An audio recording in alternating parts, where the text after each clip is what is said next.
My name's Jenna, I'm 22, and this happened while I was home alone for the first time in years.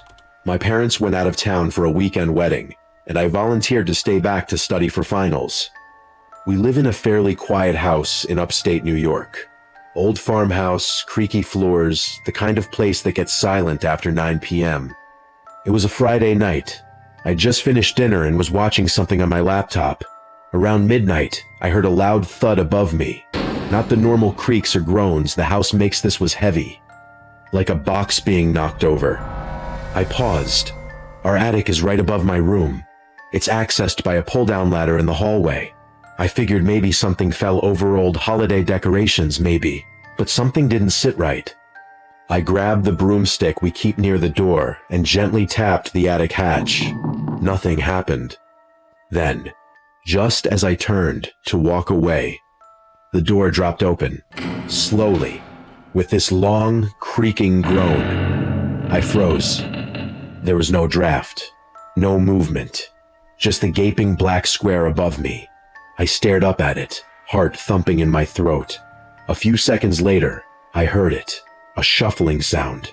Not mice, not raccoons, something heavier, someone walking above me. I backed into my room, locked the door, and called my dad. He thought maybe it was just an old box sliding or an animal. He told me to lock up, turn on all the lights, and stay in my room. But the noises kept going. The footsteps started moving, slow and deliberate. I even heard something breathing like a wheeze, low and human. I didn't sleep. I curled up in my bathroom with the light on, and my phone gripped like a weapon. The next day, my neighbor came over and offered to check the attic. He pulled himself up, flashlight in hand. A few minutes passed before he called down. "Jenna, someone's been up here." He found a rolled-up sleeping bag, empty fast food containers, a cigarette butt, and worst of all, a pocket knife stuck into one of the beams. Someone had been living in our attic, maybe for days, maybe longer.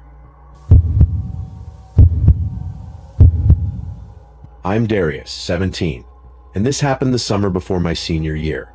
My parents were out of town for a wedding, and I convinced them I was old enough to stay home with our dog Benny. The first night was fine. I played video games, stayed up late, ordered pizza. Around 2 a.m., I was in the living room when I heard Ida knock at the back door. 3 knocks. Slow. Deliberate. My heart skipped. The backyard is fenced in. The gate is chained, and nobody should be back there. I paused my game and muted the television. Another knock. I grabbed Benny, who was already growling low. I crept to the kitchen and peeked through the curtain. Nobody. Then I heard Ida's voice, just behind the door. "Hey, it's me. Can you let me in?" I didn't recognize the voice.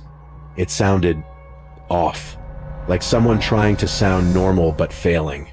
Too calm, too rehearsed. I whispered, "Who is it?" Silence. Then again, "It's me. Let me in." I backed away and grabbed my keys. I didn't wait to check the windows. I just bolted to the garage with Benny and drove straight to my cousin's house. The next day, my uncle came to check the place out. He called me an hour later. "Darius, the back gate was cut open, the lock was snapped clean, and the back door latch looked like it had been tampered with, scratches and everything." I called the police. They didn't find fingerprints, just muddy shoe prints near the fence and deep scuffs along the back deck like someone had been standing there for a long time. No one's been caught, but I swear whatever that thing was, it wasn't trying to get in. It already knew how. I live alone in a small rental house. One night, I was up late working when I heard a door shut upstairs. Thing is, I don't use the upstairs. I never even go up there. The house is old, and I only ever keep the lower level lights on. But that sound was unmistakable. I went to the staircase and called up.